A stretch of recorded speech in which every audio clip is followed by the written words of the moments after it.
No livro de Lucas, capítulo 23, do versículo 26 em diante. A crucificação de Jesus.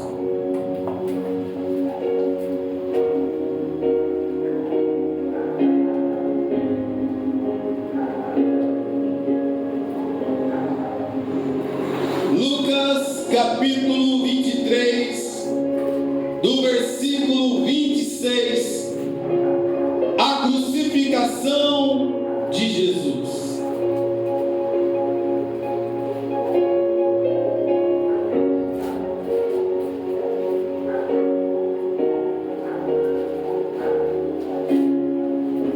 Amém, irmãos?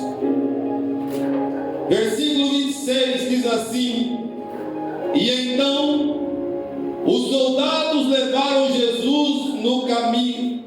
E então os soldados levaram Jesus. E no caminho eles encontraram um homem chamado Simão, da cidade de Cirene, que vinha do campo. Agarraram Simão e o obrigaram a carregar a cruz, seguindo atrás de Jesus. Amém, irmãos? No caminho encontraram um homem e obrigaram aquele homem a carregar a cruz de Jesus. Amém? E há um relato no livro que eu tenho que se chama A Vida de Jesus. E eu quero que você ouça com atenção. Jesus foi levado ao Calvário apressadamente, em meio à zombaria e gritos de insulto da multidão. Ao passar o limiar do tribunal, puseram-lhe sobre os ombros feridos a cruz destinada a Barrabás. Barrabás foi aquele que recebeu a liberdade no lugar de Jesus. Barrabás foi aquele que o povo decidiu soltar em vez de soltar o nosso Jesus. Os dois ladrões que seriam crucificados com Jesus também receberam suas cruzes. O peso do madeiro era mais do que o Salvador podia suportar. E em sua exaustão e sofrimento, andou apenas alguns passos e caiu desmaiado sob o peso da cruz. Quando voltou a si, a cruz foi outra vez colocada sobre os seus ombros, cambaleou mais alguns passos e outra vez caiu sem sentido.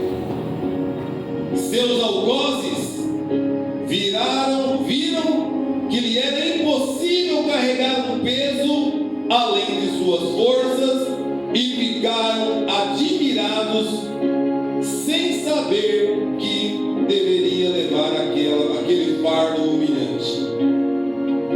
Naquele momento, vindo casualmente ao encontro deles, apareceu Simão, um sirineu, a quem obrigaram a levar a cruz até o Calvário. Os filhos de Simão eram discípulos de Jesus. Prestaram atenção, irmãos? Os filhos desse homem que foi obrigado a carregar a cruz eram discípulos de Jesus. Mas ele mesmo não tinha aceitado a Cristo como seu Salvador.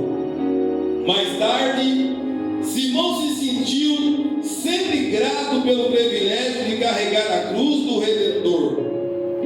O peso que foi obrigado a levar se tornou um meio para a sua conversão.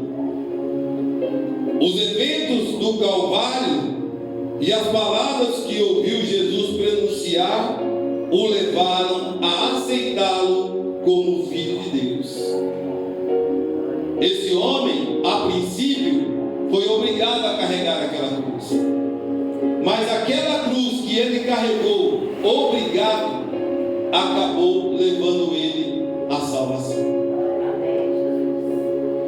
Chegando ao lugar da crucificação, os condenados foram amarrados aos instrumentos de suplício. Os dois ladrões reagiram contra os que tentavam crucificá-los. O Salvador, o nosso Jesus, porém, não ofereceu nenhuma resistência. Os que mereciam ser crucificados se revoltaram contra, mas aquele que culpa nenhuma tinha, como um cordeiro, foi levado para morrer. Não reclamou, não atacou, mas aceitou o seu destino e foi até o final. Momentos de angústia. A mãe de Jesus o havia seguido naquela terrível jornada até o Calvário. Ao vê-lo sucumbir, exausto ao peso da cruz, seu coração ansiava por lhe prestar socorro, mas esse privilégio lhe foi negado. Não permitiu que a mãe chegasse perto. A cada passo daquele caminho tão sofrido, desejava que seu filho manifestasse o poder divino para livrar-se da turba assassina.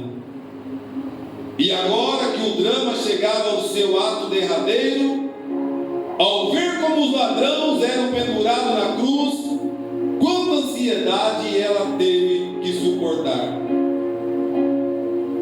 Devia aquele que havia ressuscitado os mortos entregar-se para ser crucificado? O Filho de Deus consentiria em aceitar morte tão cruel? Devia ela renunciar à crença de que ele era de fato o Messias? Ela viu também suas mãos serem estendidas no madeiro. Aquelas mãos que sempre se estenderam para abençoar os sofredores, mas povo ingrato. Trouxeram-lhe cravos e martelo, e quando os pregos lhe perfuraram as mãos, os discípulos levaram o corpo desmaiado de Maria para longe daquela cena cruel. O Salvador, o nosso Jesus, não soltou um gemido sequer, não reclamou. De seu rosto pálido e sereno, o suor corria fartamente. Os discípulos tinham fugido da pavorosa cena. O lagar eu o pisei sozinho, e dos povos nenhum homem se achava comigo. E enquanto os soldados faziam seu trabalho, a mente de Jesus se desviou de seu sofrimento. Olha, escute isso. Enquanto os soldados faziam seu trabalho, a mente de Jesus se desviou de seu sofrimento para se concentrar na terrível recompensa que aguardava os seus perseguidores. Irmãos, Jesus estava preocupado com o que ia acontecer com aqueles que haviam maltratado. E é por isso que ele fala assim: tendo piedade deles, por sua ignorância, Jesus orou e disse: Pai, perdoa-lhes, porque não sabem o que fazem. Está lá em Lucas 23, 34. E assim, Cristo conquistou o direito de se tornar o intercessor entre os homens e Deus. Essa oração abrangia o mundo todo, incluindo cada pecador que existiu ou que viria a existir, desde o princípio até a consumação dos séculos. Toda vez que pecamos, Cristo é ferido outra vez. Todas as vezes que nós pecamos, Cristo é ferido outra vez por nós. Ele ergue as mãos feridas diante do trono do Pai e diz: perdoa-lhes, porque não sabem o que fazem. Amém, irmãos? Glórias a Deus. Vamos louvar ao Senhor.